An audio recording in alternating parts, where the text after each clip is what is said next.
Jaka mendapat peringatan mengejutkan dari Ratu Laut Selatan. Dia harus menyelamatkan penduduk pesisir pantai dari bencana besar yang akan datang, gempa dahsyat dan tsunami. Tapi, apakah peringatan ini cukup untuk mengubah takdir yang sudah ditentukan oleh Yang Maha Kuasa? Mari kita simak momen menegangkan ini. Bagaimana Jaka menghadapi takdir yang tak bisa dielakkan. Angin malam berhembus lembut, membawa aroma laut yang khas, menyusup hingga ke setiap sudut istana megah di pesisir selatan.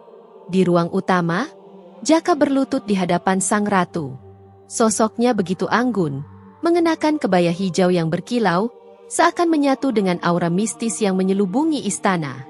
Matanya memancarkan kewibawaan yang tak terelakkan, memandang Jaka dengan ketegasan yang dalam. Suara ratu menggema lembut namun penuh kewibawaan, mengisi ruang dengan beratnya takdir yang harus dijalani. "Aku memiliki tugas penting untukmu, Jaka," ucapnya. Suara itu merasuk dalam jiwa. Bencana besar akan segera melanda pesisir selatan Pulau Jawa. Gempa dahsyat akan memicu tsunami setinggi 20 meter. Takdir ini tak dapat dihindari. Namun aku ingin kau memperingatkan manusia agar bersiap. Jaka menegakkan tubuhnya, menatap wajah ratu dengan penuh perhatian. "Aku akan melaksanakan perintahmu, Ratu," jawabnya, dengan suara yang penuh tekad. Namun, manusia seringkali tak percaya pada hal-hal yang tak terlihat. Bagaimana jika mereka mengabaikan peringatanku? Ratu tersenyum tipis, seolah sudah memprediksi pertanyaan tersebut. "Itulah ujianmu, Jaka. Kau tak bisa memaksa mereka untuk percaya. Tugasku adalah memberimu peringatan ini, dan tugasmu adalah menyampaikan, meski hasilnya adalah kehendak semesta." Hati Jaka berdebar, namun ia meneguhkan tekadnya. "Baik, Ratu. Aku akan menjalankan titah ini. Mohon bimbinganku agar aku dapat melakukannya dengan baik." Ratu mengangguk pelan, kemudian mengulurkan tangan, memberi sebuah cincin bermata zamrud yang berkilau redup di bawah cahaya lilin. "Gunakan ini jika kau membutuhkan kekuatan atau perlindungan. Cincin ini akan membantumu." Dengan penuh hormat, Jaka menerima cincin itu. "Terima kasih, Ratu. Aku akan segera berangkat." Sebelum Jaka beranjak, Ratu memanggilnya sekali lagi. "Ingatlah, Jaka, aku memberimu tugas ini bukan hanya untuk menyelamatkan mereka, tetapi juga untuk menguatkan hatimu. Kau akan menghadapi banyak rintangan, namun aku percaya kau mampu melewatinya dengan penuh rasa hormat." Jaka bersujud, kemudian meninggalkan istana. Di dalam hati, ia mempersiapkan diri untuk menghadapi dunia manusia, membawa pesan dari penguasa laut yang telah mempercayainya. Perjalanan ini adalah awal dari tugas berat yang akan menguji tidak hanya keberaniannya, tetapi juga keteguhan hatinya. Pagi itu, diiringi oleh debur ombak yang menghantam karang, Jaka memulai perjalanannya. Ia melangkah keluar dari pantai selatan, menuju desa-desa di sepanjang pesisir Pulau Jawa. Tias, yang sejak awal merasa canggung karena perasaannya pada Jaka, akhirnya setuju untuk menemaninya. "Kau yakin ini keputusan yang tepat?" tanya Tias sambil berjalan di sampingnya. "Aku tahu tugas ini penting, tapi aku takut mereka tidak akan mendengarkan." Jaka menoleh, menatap Tias dengan mata penuh keyakinan. "Aku tahu ini sulit, tapi kita harus mencoba. Jika hanya satu orang yang selamat karena peringatan ini, itu sudah cukup." Mereka tiba di sebuah desa kecil di tepi pantai. Jaka berdiri di tengah kerumunan penduduk yang sibuk dengan aktivitas sehari-hari. Dengan suara lantang, ia mulai menyampaikan pesannya. "Saudaraku, dengarkan. Bencana besar akan datang. Gempa bumi dahsyat akan mengguncang tanah ini, dan ombak besar akan menerjang pantai. Bersiaplah, pergilah ke tempat yang lebih tinggi." Beberapa penduduk memperhatikan dengan serius, namun banyak juga yang mencemooh. Seorang pria tua dengan tongkat mendekat. "Anak muda, dari mana kau mendapat kabar ini? Apakah kau hanya ingin menakut-nakuti kami?" Jaka menahan nafas sejenak, lalu menjawab dengan penuh keyakinan. "Ini adalah pesan dari Ratu Pantai Selatan. Percayalah, aku tidak sedang bercanda. Aku hanya ingin menyelamatkan kalian." Namun, Ejekan semakin keras terdengar. Seorang wanita muda berteriak, "Ratu Pantai Selatan? Itu hanya pembual. Kami sudah tinggal di sini bertahun-tahun dan tak pernah ada bencana seperti yang kau sebutkan." Tias menahan tangan Jaka yang mulai gemetar. "Jaka, mari kita lanjutkan ke desa lain. Waktumu terlalu berharga untuk dihabiskan di sini."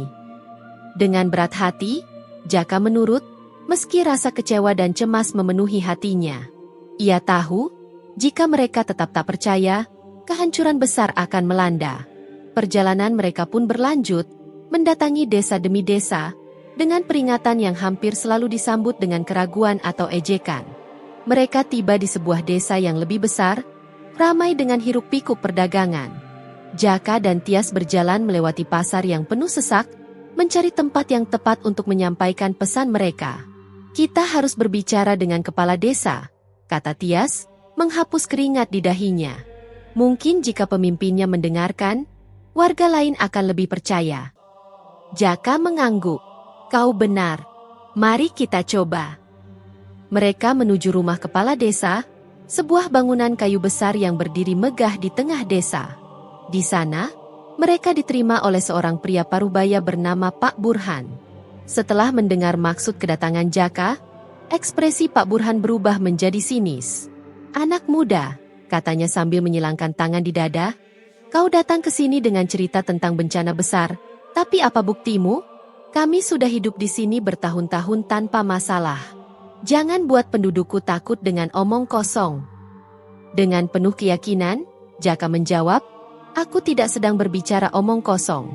Ini pesan dari Ratu Pantai Selatan. Gempa bumi besar akan datang, dan tsunami akan menghancurkan desa-desa di sepanjang pantai.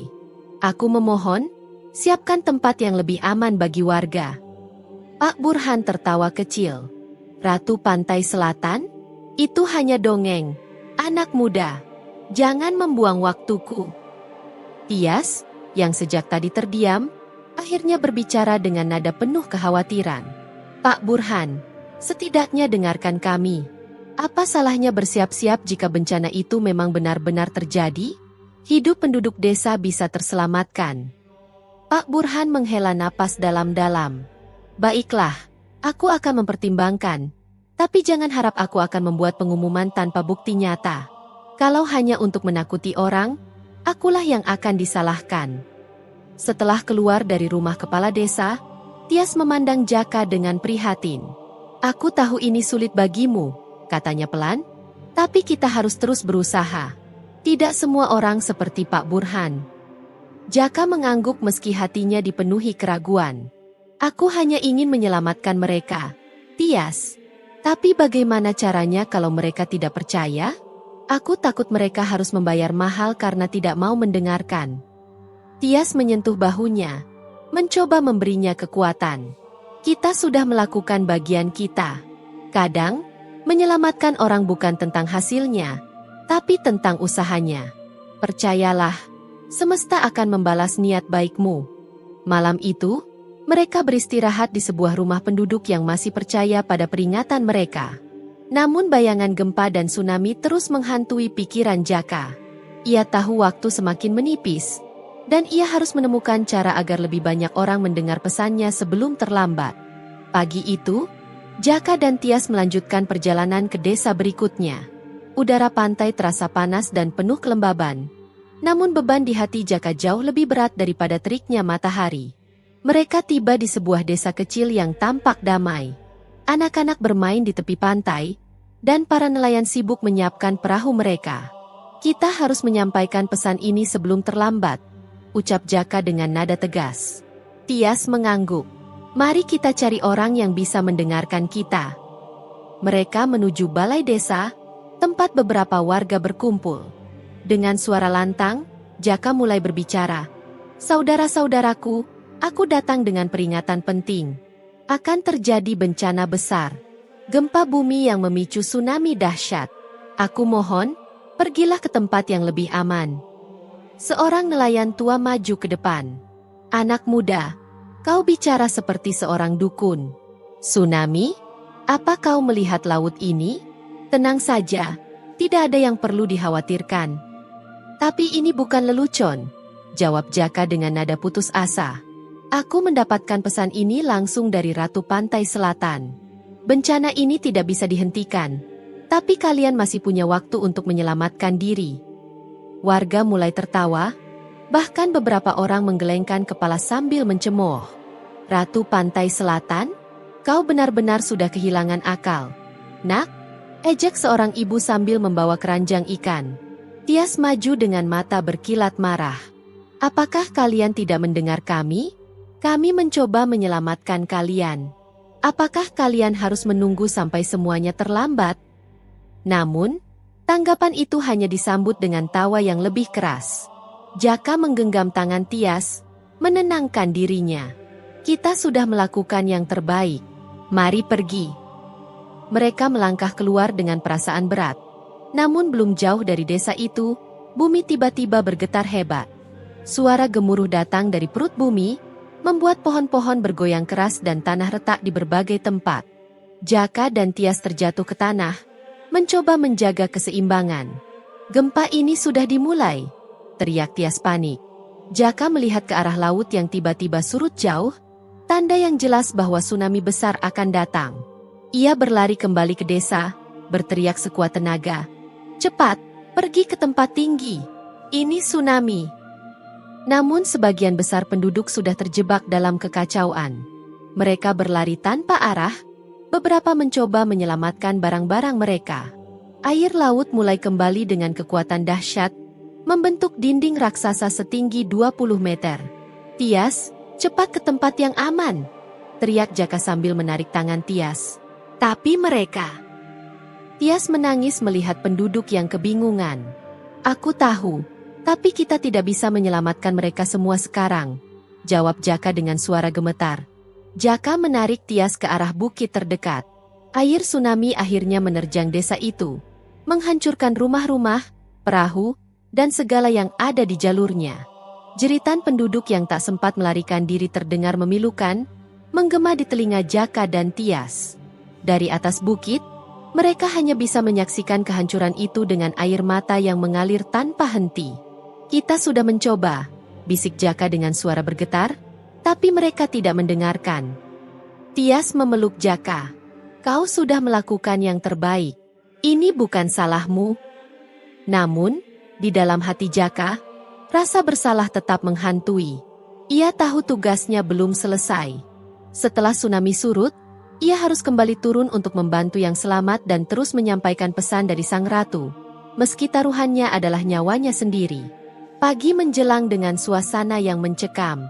Matahari bersinar redup, seolah berduka atas apa yang telah terjadi. Desa yang sebelumnya hidup kini hanya tinggal puing-puing berserakan, tubuh-tubuh tak bernyawa tergeletak di antara reruntuhan. Jaka dan Tias turun dari bukit dengan langkah berat. Nafas mereka tercekat melihat kehancuran yang luar biasa. Jaka, apa yang harus kita lakukan? Tias bertanya dengan suara bergetar, air mata terus mengalir di pipinya. Kita harus membantu mereka yang selamat, jawab Jaka tegas, meskipun dadanya terasa sesak. Mungkin masih ada yang membutuhkan pertolongan. Mereka berjalan di antara puing-puing, mencoba mencari tanda kehidupan dari balik tumpukan kayu yang hancur. Terdengar suara tangisan seorang anak kecil. Jaka segera mendekat dan mulai mengangkat balok-balok kayu dengan penuh tenaga. Tenang, nak. Aku di sini, seru Jaka sambil terus bekerja keras. Tias berlutut di samping seorang wanita yang terluka parah. Bu, bertahanlah. Kami akan membantu. Wanita itu hanya menggeleng lemah. Darah mengalir dari dahinya. Aku tidak kuat lagi.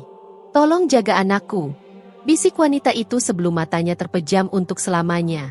Tias menangis memeluk tubuh wanita itu dengan perasaan hancur.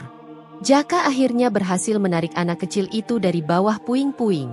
Anak itu menangis histeris, memanggil ibunya yang sudah tak bernyawa. Jaka memeluk anak itu erat, berusaha menenangkan. Kau aman sekarang. Kami akan menjagamu. Tias mendekat. Suaranya penuh kepedihan. Banyak yang tidak selamat.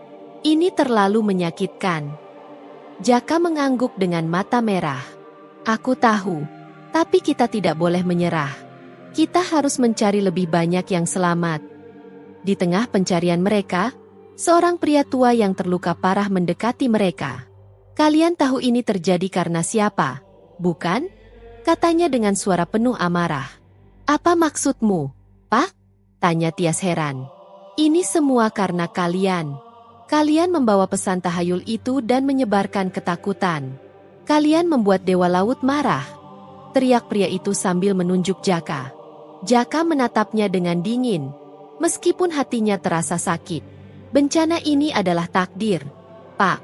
Kami datang untuk memperingatkan, bukan menyebabkannya. Namun pria tua itu tak mau mendengar. Beberapa warga yang selamat mulai mengerumuni mereka. Sebagian menyalahkan Jaka atas bencana tersebut. Kalau kau tidak datang, mungkin ini tidak akan terjadi, teriak seorang wanita. Kita tidak punya waktu untuk berdebat, kata Tias, menarik Jaka menjauh dari kerumunan yang semakin memanas.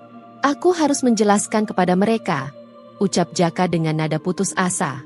Tidak sekarang, Tias menegaskan. Mereka sedang dalam kepanikan. Kita harus fokus pada penyelamatan dulu. Jaka menghela napas panjang. Dalam hatinya, ia merasa terhimpit oleh tuduhan yang tak beralasan. Namun ia tahu tugasnya belum selesai. Bersama Tias, ia melanjutkan pencarian, berusaha menyelamatkan sebanyak mungkin nyawa di tengah puing-puing dan duka yang menyelimuti. Hari mulai gelap ketika Jaka dan Tias berhenti sejenak di tepi pantai. Ombak besar masih mengamuk, seolah-olah amarah alam belum mereda. Udara dipenuhi aroma garam yang menusuk, dan suara rintihan para korban yang selamat memenuhi udara. Jaka, apa yang sebenarnya sedang terjadi? Mengapa semuanya terasa begitu salah? Tanya Tias sambil duduk lemah di atas pasir. Wajahnya yang biasanya ceria kini penuh luka dan air mata. Jaka menghela nafas panjang.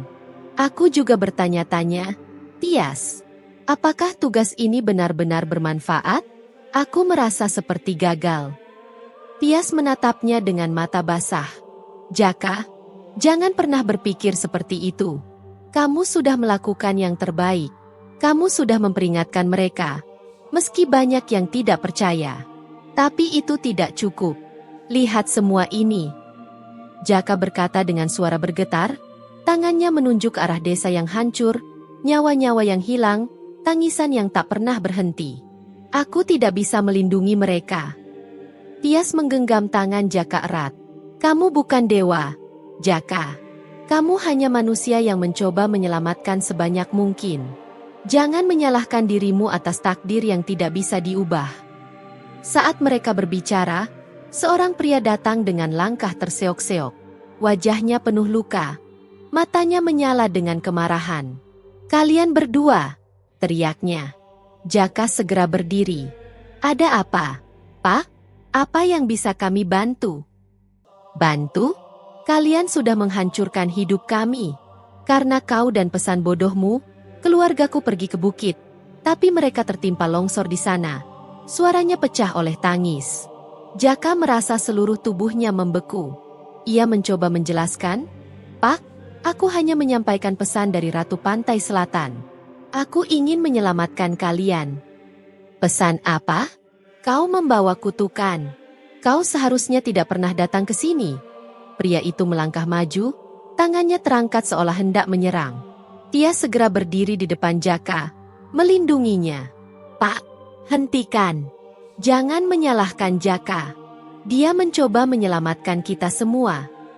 Pria itu berhenti, air mata mengalir deras di pipinya. Anak-anakku, istriku, mereka semua hilang, dan aku hanya punya rasa sakit ini sekarang, katanya dengan suara penuh duka. Kata-kata pria itu membuat Jaka merasa seperti ditikam. Ia tahu rasa kehilangan itu, tapi tak ada yang bisa ia lakukan untuk mengubah kenyataan. Aku benar-benar minta maaf, Pak, katanya dengan suara serak. Aku akan melakukan apapun untuk membantu Anda, meski aku tahu itu tak akan cukup. Pria itu tak berkata apa-apa lagi, hanya terisak sebelum berjalan menjauh. Jaka merasa dadanya semakin sesak. Tias mencoba menenangkan Jaka, tapi ia tahu rasa bersalah itu akan terus menghantuinya. Jaka, kamu harus kuat.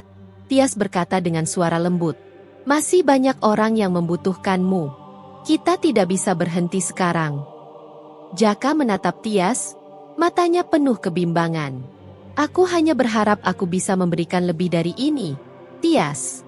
Aku ingin memberikan mereka harapan di tengah kehancuran ini. Kamu sudah menjadi harapan itu, jawab Tias sambil menggenggam tangannya. Kamu hanya perlu percaya pada dirimu sendiri. Malam itu, Jaka merenung di bawah langit yang gelap. Suara ombak menjadi saksi atas perjuangan batinnya. Di dalam hatinya, ia bertekad untuk tidak menyerah meski dunia seolah menghakiminya. Ia harus melanjutkan misinya, bagaimanapun sulitnya. Fajar mulai menyingsing ketika Jaka dan Tias meninggalkan pantai. Tubuh mereka lelah setelah semalam penuh menolong korban yang selamat. Langit pagi tampak suram, seperti enggan memancarkan cahaya yang menghangatkan. Namun Jaka tahu bahwa tugasnya belum selesai. Aku akan kembali menemui Ratu Pantai Selatan, kata Jaka dengan nada berat. Aku harus meminta petunjuk lebih lanjut. Situasi ini terlalu buruk.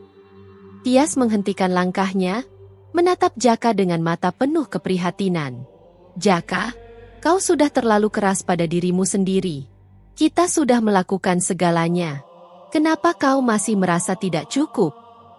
Karena aku tahu lebih banyak bencana akan datang, jawab Jaka, suaranya hampir pecah. Ini baru awal, Tias. Aku bisa merasakannya.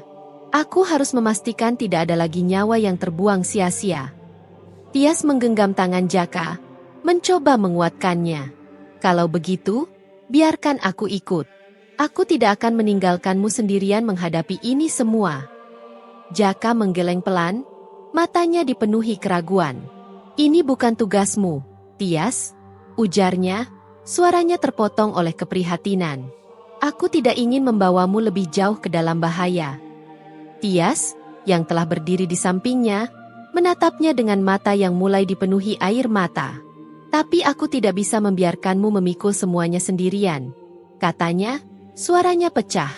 Aku mencintaimu, Jaka. Jika aku harus memilih, aku lebih baik mati bersamamu daripada hidup dalam ketakutan tanpa dirimu. Jaka terdiam, terhanyut dalam perasaan Tias yang begitu dalam. Ia menarik napas panjang, merasakan betapa berat beban ini. Akhirnya, dengan suara yang hampir tak terdengar, ia berkata, kalau begitu, kita akan menghadapi ini bersama. Tapi aku minta satu hal darimu, Tias. Jangan pernah kehilangan harapan, apapun yang terjadi. Setelah memutuskan, mereka berdua kembali menuju pantai, bertekad untuk memanggil sang ratu. Tias menggenggam tangan Jaka erat-erat, seolah tak ingin melepaskannya. Mereka berdiri di tepi laut, menunggu kehadiran sang penguasa lautan. Tiba-tiba, ombak besar datang, membawa hawa dingin yang menusuk hingga ke tulang. Di tengah riuhnya suara ombak, terdengar suara lembut namun tegas dari dalam lautan. Kau telah melaksanakan tugasmu dengan baik, ujar suara itu. Sosok Ratu Pantai Selatan muncul dengan anggun, dikelilingi oleh aura keemasan yang megah. Namun masih ada langkah terakhir yang harus kau lakukan. Apa yang harus aku lakukan, Ratu? Tanya Jaka dengan suara penuh hormat, menundukkan kepalanya. Kau harus kembali ke pusat gempa dan menenangkan amarah bumi, jawab Ratu. Jika tidak, getaran berikutnya akan lebih dahsyat, dan tak seorang pun akan selamat. Jaka terkejut.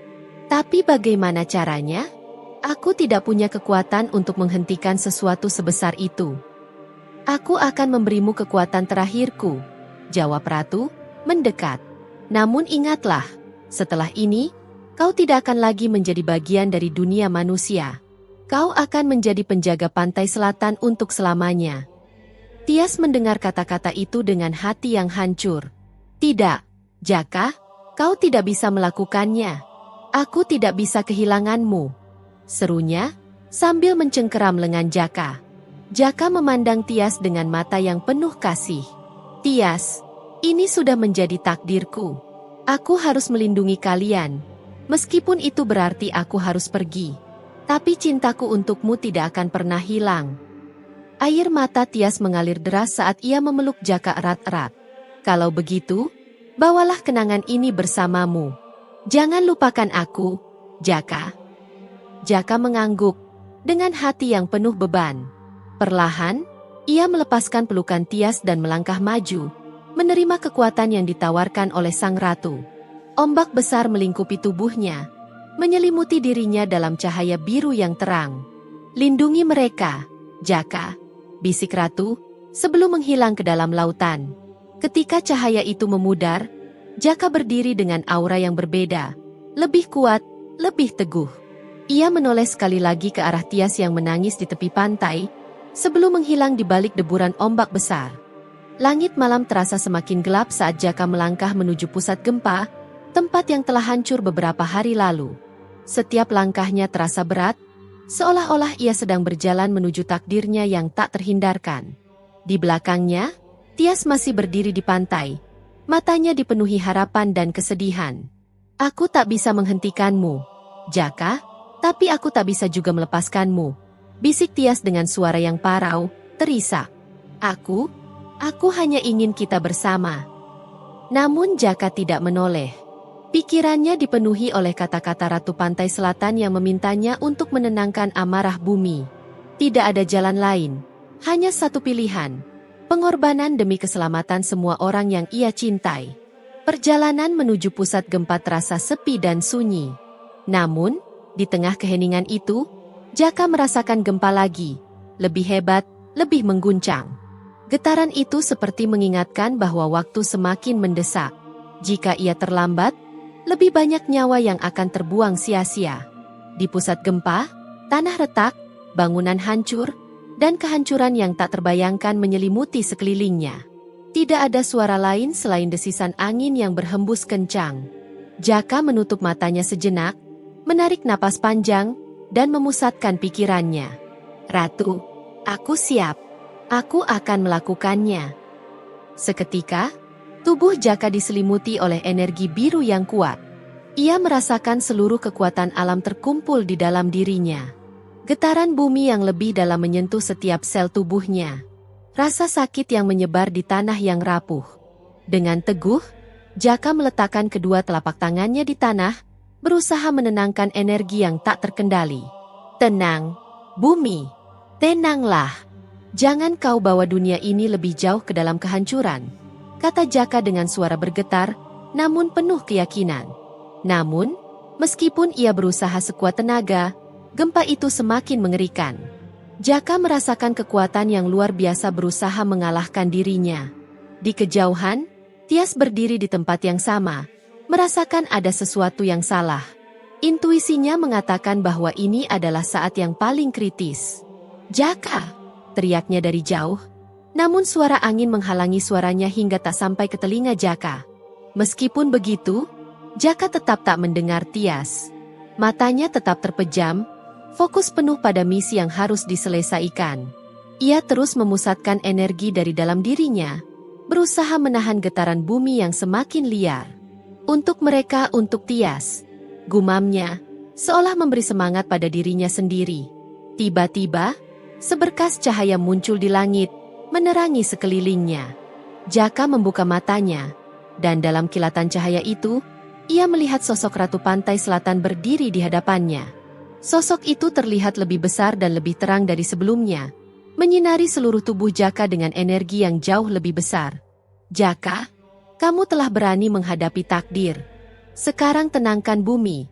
Suara ratu terdengar dalam pikirannya, lembut namun penuh kekuatan.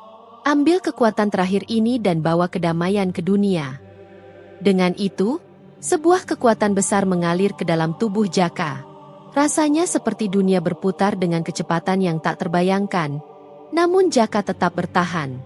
Ia menutup matanya lagi, memusatkan kekuatan yang diberikan kepadanya, lalu memancarkannya ke seluruh alam. Bumi, dengarkanlah. Biarkan damai menyelimuti. Biarkan segala amarah berhenti. Teriaknya dengan penuh keyakinan, suaranya bergema di seluruh alam sekitar. 1 menit berlalu dalam keheningan yang menegangkan. Perlahan, getaran bumi mereda. Langit yang tadinya penuh amarah kini berubah menjadi cerah, seolah mengingatkan bahwa ketenangan telah kembali. Jaka terjatuh ke tanah, Napasnya terengah-engah. Ia merasa seluruh tubuhnya lemah, tak mampu bergerak lagi. Namun ia tahu bahwa ia telah berhasil menenangkan amarah bumi. Perlahan, ia membuka matanya, dan di kejauhan, ia melihat Tias berlari ke arahnya. Wajahnya penuh kecemasan dan harapan. "Jaka!" serunya, dengan napas terengah-engah. Ia meraih tangan Jaka, mengusap keringat di wajahnya. "Kau berhasil, Jaka, kau berhasil." Jaka tersenyum lemah, suara penuh kelembutan. "Itu karena cinta kita, Tias. Karena cinta kita untuk dunia ini." Terima kasih telah menonton. Dan jangan lupa untuk mendukung saluran ini dengan menekan tombol subscribe, like dan share video ini.